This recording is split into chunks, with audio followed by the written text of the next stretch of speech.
자, 저는 천안에서 21년 차 학원을 운영하고 있습니다. 자, 처음에는 천안 청솔학원을 시작으로 해서 지금의 천안 비상의도 학원을 운영하고 있고요. 그 다음에 지박사 수학학원이라는 학원을 처음에 운영하다가 이걸 직영수학원으로 바꿔서 현재 운영을 하고 있습니다. 21년 차 운영을 하고 있으니까 제가 북일고 수업을 담당한 지도 이제 21년 차가 되겠네요. 자, 그래서 오늘은 북일고 학생들이 갖고 있는 그 고민, 어려운 점들에 대해서 어머님들과 공감할 수 있는 이야기에서부터 시작을 해가지고 이를 해결하기 위해서 우리가 어떤 노력을 했다라는 거, 그래서 우리 학원의 시스템이 어떤 것들이 있다, 요걸 좀 말씀드리려고 합니다. 자, 먼저 첫 번째, 어머님들과 공감되는 이야기. 대부분의 80% 학생들이 아마 요 상황에 대해서는 공감을 하실 겁니다. 자, 어떤 부분이냐 그러면요, 먼저 자, 우리 학생이 중학교 때 이렇게 공부하는 거 보니까 아, 우리 애가 상당히 이해력이 좀 있더라. 이해력이 좋더라. 자, 이해력이 좋다라는 거는 뭐 중학교 다니면서 주변의 선생님들한테나 뭐 수학 선생님들 혹은 학교의 수학 선생님들 뭐 이렇게 봤을 때 애가 참 똑똑하고 괜찮네요. 애가 보니까 아주 상당히 이해력이 좋습니다. 이런 얘기를 많이 들었을 거로 예상을 합니다. 자, 근데 이런 학생이 또한 이해력이 좋다라는 건 아무래도 수학을 매우 좋아한다라고 봐야 되겠죠. 수학이 좋다. 수학이 좋다. 그래서 우리는 수학에다가 많은 시간을 좀 투자를 했다. 그동안에. 많은 시간을 투자를 했다. 자, 요런 것들 충분히 아마 여기에 공감하신 학부모들이 되게 많으실 거라고 생각을 합니다, 저는. 자, 그런데 막상 들어갔더니 더 공감되는 얘기를 한번 해볼까요? 이럼에도 불구하고, 야, 중간고사 시험을 쳤더니, 기말고사 시험을 쳤더니, 시험이 성적이 너무 안 좋더라, 성적이. 그냥 뭐 망했다라는 표현보다 성적이 너무 저조하더라. 요 상황. 어때요, 어머님들? 요런 부분들 조금 공감하시죠? 이런 학생들이 많을 거로 예상을 합니다. 자, 그러면 이런 학생들이 이제 저를 찾아 상담을 합니다. 제가 연간 한 1000명 정도의 학생들과 상담을 하게 되는데요. 자, 요런 케이스들. 이제 중간고사 시험을 딱 쳤더니, 기말고사 시험을 쳤더니 성적이 너무 안 좋아. 이제 큰일 났죠. 그죠? 그래서 학생, 엄마, 혹은 아빠, 아니면 식구가 다 올 때도 있어요. 이렇게 앉아서 제가 상담을 합니다. 자, 그러면 아무래도 이제 저는 물어봐야 되니까, 자, 어떻게 이번 시험 잘 봤니? 하니까 아니요. 이렇게 얘기를 하죠. 그래서 많이 못 봤어? 그러니까 예, 그래. 그러면 어떻게, 너의 문제점이 뭔가? 요번에 시험에서 어떤 문제점이 좀 있었어? 하고 물어보면 학생이 이렇게 얘기해요. 집중을 많이 못하고 공부를 많이 못했어요. 이렇게 얘기를 합니다. 근데 그걸 거들어요, 엄마가. 예, 우리 애가 요번에 뭐 좀 공부도 제대로 안 하고 집중을 많이 안 해서 성적이 안 나왔습니다. 이렇게 얘기합니다. 엄마들이 대체적으로 대변해서 얘기를 해줘요. 그러면 제가 다시 물어보죠. 다시 조심스럽게 물어봐요. 학교에서 오전부터 해서 수업이 있었을 거고, 그 다음에 학교에서는 수행과제나 이런 걸 내주게 되면 아무래도 그날 바로 수행과제도 준비하고 하지 않았니? 예. 그리고 시간이 남으면은 그날 배웠던 수학 공부를 뭐 복습도 하고 그러지 않았어? 예. 얘기하죠. 그럼 주말에는? 주말도 외박 나올 때는 학원을 다녀서 공부를 했고, 외박을 안 나올 때는 학교에서 공부를 했고, 그러면 시험 한 2주 전에는 외박도 안 나오고, 왜? 시간이 아까워서. 학교 내에서 잔류해서 공부했고. 그러지 않았니? 예, 맞아요. 그러면 시험 공부할 때 보통 새벽 2시, 3시까지 공부하지 않았어? 하니까, 예, 하고 고개 끄덕끄덕 해요. 그러면 너가 지금, 혹은 엄마가, 우리 애가 많은 시간 투자를 못했다. 요번에 집중하지 못했다. 많이 안 했다. 이렇게 해서 안 나왔다라고 하는데, 그럼 여기서 좋다. 더 열심히 한다라고 하면은, 어떻게 해볼래, 한번? 하면 대답이 없어요. 자, 어머님들, 이거 정말 잘 아셔야 됩니다. 북일고 자녀를 둔 80%의 엄마들이 꼭 좀 아셔야 돼요. 우리 애가 시험 치고 와서 성적이 안 좋아요. 성적이 안 좋아요. 자, 성적이 안 좋다라는 그 결과를 가장 먼저 느끼는 것도 학생 본인입니다. 본인이고, 막상 성적표를 받아보니까 생각했던 것보다 더 안 좋을 수도 있죠. 어쨌건, 그걸 1차적으로 체감하는 학생은 본인 자신입니다. 근데 이 학생은 이제 거기서부터 무슨 걱정을 하냐? 아이고, 성적이 안 좋아. 큰일 났다. 플러스, 무슨 생각을 하냐? 야, 이걸 집에다가 뭐라고 얘기를 하지? 엄마 아빠한테다가 어떻게 얘기할까? 막 고민이 되는 거죠. 왜? 이유는 중학교 때는 계속 잘한다, 잘한다 이런 얘기를 듣고 왔거든요, 이 학생이. 그러다가 말도 안 되는 성적을 받다 보니까 이걸 어떻게 얘기를 해야 돼? 하는 고민에 부딪히게 되죠.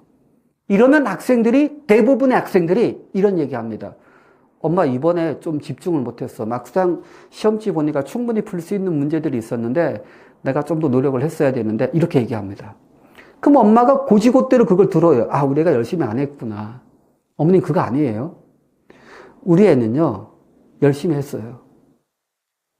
물리적으로 더 열심히 하라면 할 수가 없어요, 지금. 그 공부 스케줄에 보면.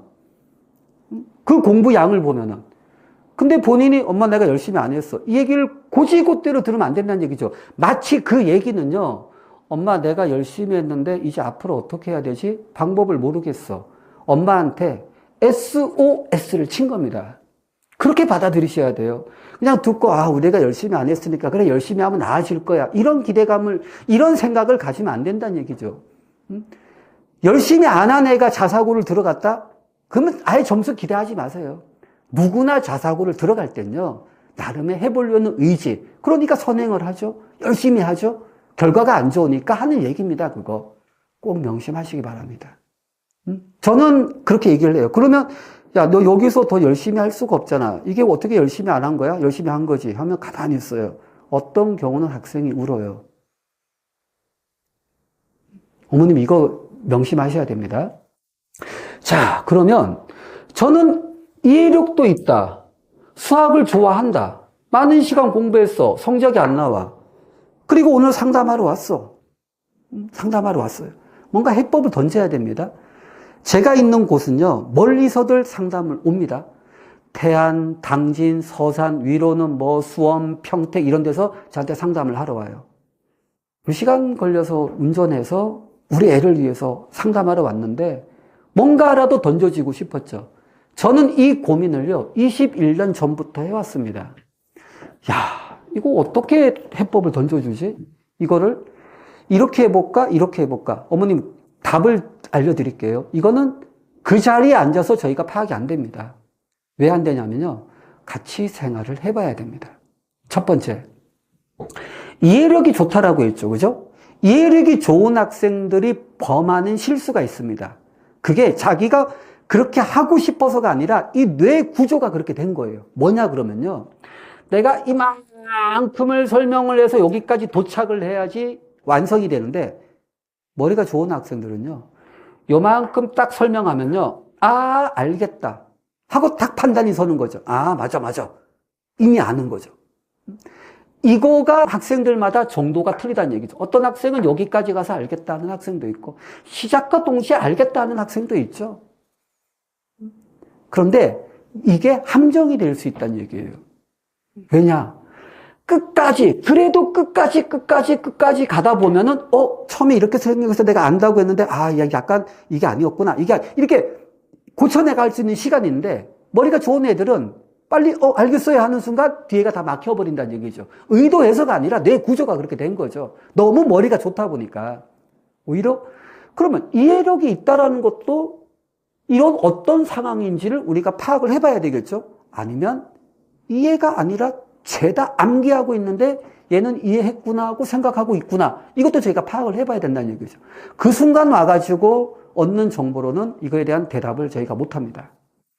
두 번째, 수학이 좋아서 중학교 때 얘기죠, 이게. 많은 시간을 투자했는데, 그래, 그 많은 시간 투자한 건 맞아. 근데 그 많은 시간 투자가 정말 너의 성적을 올리는데 오로지 잘 투자가 된 건지, 아니면 그냥 내가 알고 있는 걸 계속 즐겼는지, 아니면 어려운 문제를 푼다고 풀었는데 풀고 잊어버리고 이런 상황을 반복했는지, 이것도 파악을 해봐야 된다는 얘기죠. 모든 과목 중에서 저는 가장 투자하고도 버려지는 시간이 많은 게 수학이라고 보거든요.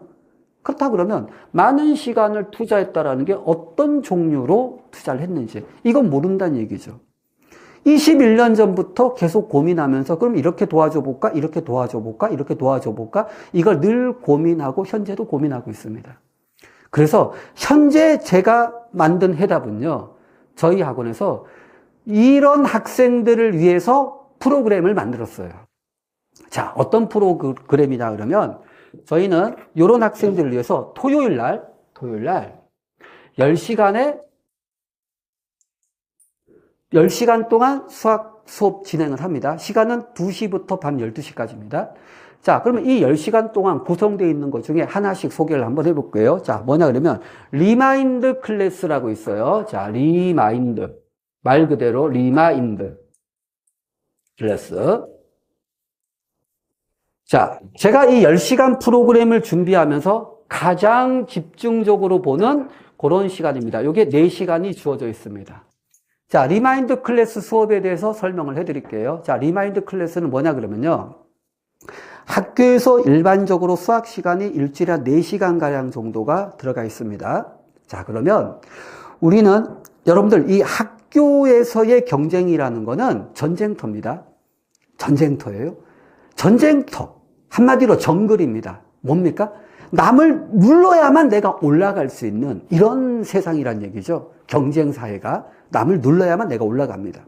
자, 이런 전쟁터에 저희는 학생만 내보내지 않습니다. 뭐냐 그러면 이 리마인드 클래스를 담당하는 선생님이 있습니다. 요 파트를 담당해주는 선생님.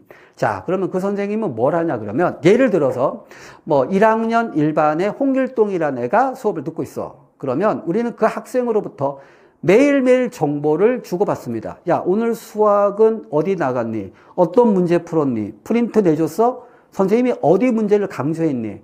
아니면 어떻게 몇 문제 정도를 풀어줬어? 이런 것들을 분석을 하는 거죠. 그러면 이걸 매일매일 우리가 학생과 대화를 나누고 하다 보면 별의별 얘기를 다 듣게 되죠. 이런 경우도 있습니다. 선생님 요 문제를 풀어줬는데 선생님이 풀다가 답이 틀렸어요. 그래서 1시간 내내 다 이것만 풀다가 맞췄어요. 이런 경우도 정보를 듣게 되고. 그러면요, 우리는 이런 정보를 듣다 보면 학생들이 느끼지 못하는 상황을 저희가 파악을 합니다. 왜? 우리도 그 안에 들어가 있으니까. 학생만 정글 속에 넣어놓은 게 아니란 얘기죠. 우리 선생님이 거기 같이 들어가 앉아 있는 거예요. 아, 이 선생님은 이런 스타일이구나. 책꽂이에 책이 뭐가 꽂혀 있겠네. 나이는 몇 살쯤 되겠네. 아, 이 문제를 강조했다고? 이거 몇 년도 수능 문제인데, 아, 이 선생님이 수능을 좀 다뤄본 문제 선생님이구나. 이런 건 다 파악하는 거죠.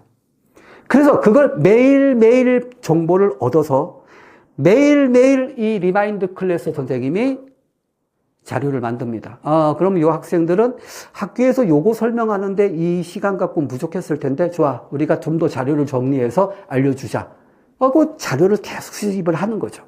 그래서 학생들 딱 왔을 때 4시간 동안 말 그대로 리마인드 합니다. 자, 너네들 배웠던 내용들 중에 이런 내용이 있었지. 자, 이거는 요렇게 설명 듣는 것보다, 요렇게 풀어내는 것보다 요런 풀이를 같이 가지고 가는 게 써먹기가 더 좋을 거야. 좀 더 편하게 풀릴 거야. 이런 것들을 계속 알려주는 거죠. 이럼으로써 이러다 보면 저희가 이 학생이 도대체 이해력이 있는 학생이었어. 그럼 너 수업 들을 때 이해가 됐니? 이해가 됐어요. 그럼 와서 풀어보는 거예요. 다시 물어보는 거죠. 근데 대답을 못해. 너 이해가 좀 잘못된 것 같은데? 이러면서 우리도 학생을 알아나가는 거죠. 단순하게 상담 와가지고 너는 이렇게 되니까 이렇게 해. 이렇게는 정답을 못 내겠더란 얘기죠. 제가 해보니까 겪어봐야 된다는 얘기예요.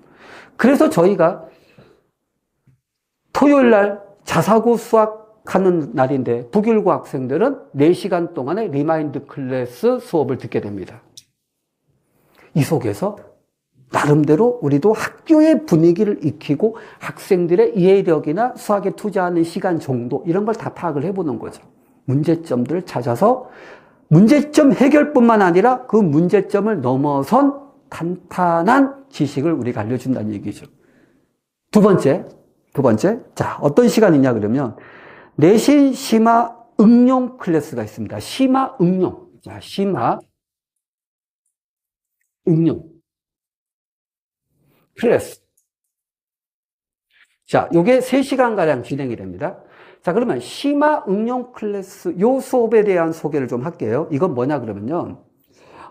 북일고 학생들하고 얘기를 하면 되게 공감하는 이야기 중에 하나가 이번 시험 문제 풀면서 야, 알기도 아는 문제들이 나왔는데 한 2-3문제는 더 풀 수 있었는데 시간이 부족했어요. 이런 얘기들을 굉장히 많이 듣습니다. 자, 그러면 시간이 부족했다. 이거는 여러 가지 요인들이 있을 수 있습니다. 근데 그 요인을 분석해서 가장 빈번히 일어나는 것 중에 한 가지를 저희가 잡아봤어요. 뭐냐 그러면요. 바로 이겁니다. 심화 응용이라는 시간에는 단순하게 심화되고 응용된 문제를 푸는 게 아니라 응용 문제를 풀 때 시간이 부족했다? 자, 왜 부족했을까요? 그 요인을 살펴보니까 이런 경우가 있다는 얘기죠. 자, 어떤 경우냐면요. 예를 들어서 어떤 학생이 삼각형에 대해서 공부를 했어요. 삼각형에 대해서. 그러면 오늘 삼각형 문제 한 50문제, 100문제 풀었어. 그러면 푼 건 좋지만 많은 시간 투자를 했어요. 많은 시간 투자했습니다. 그런데 너무 많은 시간을 이런 방법으로 투자하다 보면 좋은 점도 있지만 상위권 학생들은 단점이 될 수도 있습니다. 그게 뭐냐 그러면요. 1번 삼각형, 2번 삼각형, 3번 삼각형 이렇게 풀다 보면요. 앞에 몇 문제를 풀게 되면 삼각형에 대한 배경 지식이요. 머릿속에 잡힙니다. 자, 그러면 삼각형에 대한 배경 지식이 잡히게 되면 4번 풀 때는 그 배경 지식을 이용해서 풉니다. 5번 풀 때도 배경 지식을 이용해서 풀어요. 배경 지식이 빨리빨리 열립니다. 그런데 내가 삼각형 문제가 시험에 나왔는데 바로 요 전 문제, 원 문제가 나온 거예요. 원을 풀고 나서 삼각형으로 넘어온 거죠. 자, 그럼 어떻습니까? 원을 풀 때는 오롯이 원에 집중이 돼 있겠죠. 그리고 됐다. 이제 넘어가자 할 때 삼각형이야. 그럼 이제 문제를 읽습니다. 공부할 때만큼 배경 지식이 안 떠오릅니다. 왜? 특히 자연계 학생들일수록 앞의 상황을 지우는 데 시간이 필요합니다. 오히려 인문계열 쪽으로 발달된 학생은 빨리빨리 지우는 경향이 있어요. 그래서 국어 지문 읽는 속도가 자연계 학생들이 늦어요. 앞에 있는 상황을 자꾸 머릿속에 형상화시키기 때문에 그 잔재가 남아있기 때문에. 그러면 앞에서 원을 풀다가 갑자기 삼각형을 오니까 계속 머뭇거리죠. 왜? 빨리빨리 떠올라야죠. 공부했던 기억을 떠올려야죠. 그러다가 시간이 간다는 얘기죠. 그러면 이런 경우 때문에 시간이 부족한 경우가 너무 많더란 얘기죠. 빨리 배경이 탁 떠올라서 문제 보자마자 50~60%의 풀이 과정이 쫙 나갔다라고 하면은 시간이 왜 걸리겠습니까? 이게 바로 풀리는 거지. 그 작업이 없는 거죠. 그래서 심화 응용 클래스를 담당하는 선생님은 이 부분에 초점을 둔 겁니다. 이론을 빨리빨리 꺼내올 수 있도록. 자, 그러면 이때 진행되는 문제라는 거는 시뮬레이션 형식이 되겠죠. 얘네들이 이 문제 풀다가 이 문제 이렇게 섞어가지고 빨리빨리 사고하는 연습을 만들어줘야 되겠다. 이런 디테일함으로 승부를 합니다. 여기 선생님은요. 그리고 이렇게 하는 내용은요, 또 많은 내용을 그때마다 던져야 되기 때문에 쉼 없이 계속 선생님이 설명을 하게 되죠. 이 훈련을 하게 되는 거예요. 물론 다른 요인으로도 시간이 부족할 수도 있습니다. 하지만 이런 연습을 해주니까 그동안에 제가 21년 차 하고 있으면서 가장 효과를 많이 봤다는 얘기죠. 자, 그 다음에 나머지 하나가 뭐냐 그러면요. 이제 변별력 집중 클래스가 있습니다. 한번 적어볼게요. 자, 변별력 집중 클래스.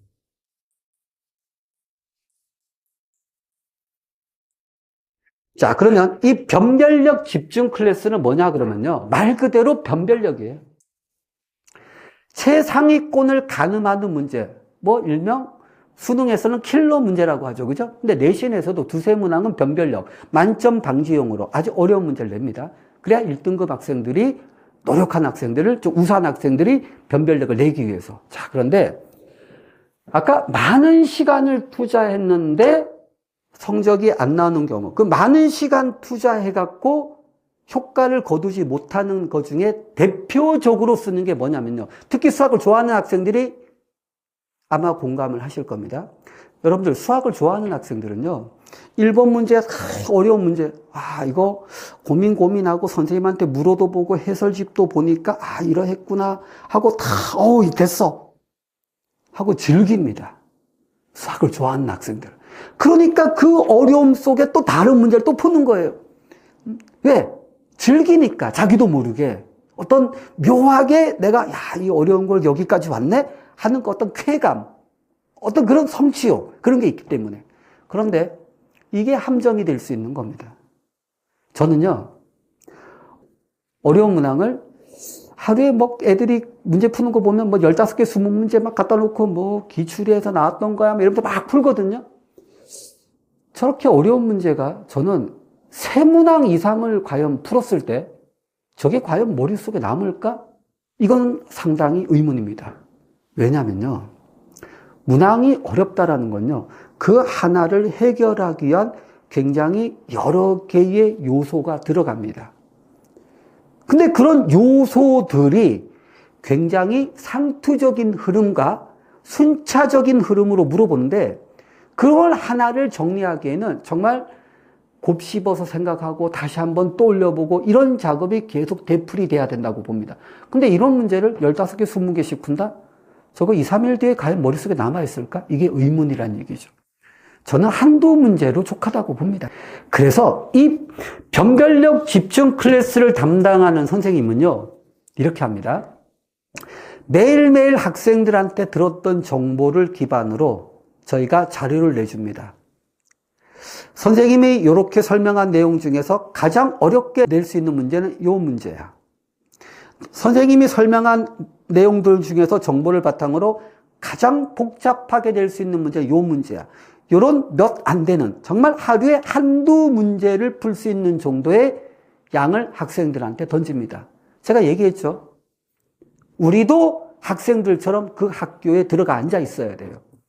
그러려면 우리가 분석한 자료를 갖다가 던져주고 매일매일 한두 문제씩 풀게 합니다. 자, 푼 다음에 그걸 기반으로 선생님이 집중적으로 다시 한번 설명을 합니다. 자, 이거 해결하면서 이런 생각했니, 이런 생각했니? 그러면 이제 대화가 너무 재밌는 거죠, 학생들이. 이 시간 굉장히 즐거워합니다. 자기가 고민했던 시간이니까. 아, 그러네요, 그러네요. 여러분 어떻습니까? 제가 21년 동안 천안에서 이 수업 진행을 하면서 늘 가졌던 고민인데, 올 때마다 엄마들은 이렇게 얘기합니다. 성적이 안 나오니까 어떻게 레벨 테스트를 좀 합니까? 엄마들이 쓰는 표현이 레벨 테스트예요. 그게 단순한 레벨 테스트가 아니라 우리 애 좀 진단 좀 해주세요 하는 이야기입니다. 근데 그걸 제가 바로 그 자리에서 이렇습니다 하고 말씀을 못 드립니다. 제 나름의 문제 해결력이라든가 균형감이라든가 뭐 이해력이라든가 이런 걸 테스트할 수 있는 건 있습니다. 그런데 이미 학기가 진행되는 상황에는 그게 의미가 없죠. 그렇게 해서 아우 얘가 이해력이 좋은데요, 이해력이 떨어지는데 그게 무슨 소용이 있습니까? 당장에 학교 수업을 쫓아가고 넘어서서 누구보다도 앞서가는 게 중요한 거 아닙니까? 못해서가 아니라. 그러면 한 번에 던질 수가 없기 때문에 또 그렇게 던진다고 한들 해결책을 던져야 되겠죠. 문제점만 제시해서는 안 되지 않습니까? 그래서 저는 내년에 또 어떤 더 보완된 시스템이 나올지 모르겠지만 현재까지는 이 정도 시스템이면은 어떤 학생이 오더라도 충분히 좀 만들어낼 수 있겠다. 조금만 시간을 지긋하게 가고 우리가 끌고 간다 그러면 아, 얘가 가진 잠재력을 끌어올려 갖고 뭐 밑에 있던 학생도 꼭대기까지 올릴 수 있지 않은가, 이런 시스템을 만들었다고 생각을 합니다. 북일고 학생들은 요 경험을 한번 얘기를 해볼게요. 인터넷에 올라와 있었기 때문에 제가 예를 들어주는 겁니다. 9등급 제도에서 4등급을 받던 학생이에요. 수원에 있는 학생입니다. 엄마가 글을 올렸더라고요. 나중에 알았어요, 그거를. 이 학생이 저랑 수업을 하고 이제 시스템적으로 분석을 해주고 계속 자료 제공하면서 이런 패턴의 수업을 진행을 했더니 다음번 시험에서 1등급이 나왔습니다. 엄마가 감사하다고 글을 올려놨더라고요. 이런 경우도 있습니다. 그러니까 이해력도 좋고 수학이 좋다라고 하면 얼마든지 성적이 나올 수가 있습니다. 문제는 방향을 잘 잡아줘야 됩니다. 그러니까 오셔가지고요, 한번 상담을 해보시고요. 오늘 제가 또 강조하고 싶은 거는 80%의 학생들이 이런 상황에 놓여 있는데 이게 성적이 안 나왔다고 해가지고 너무 좌절하지 마시고요. 해법을 찾아야 됩니다. 어머님, 저는 이렇게 생각합니다. 학생이 와갖고 성적은 비록 안 나왔지만 야, 너는 가만히 보니까 그래도 일주일 내내 공부하고 살고 있네? 네. 주말에도 공부하고 살고 있네? 네.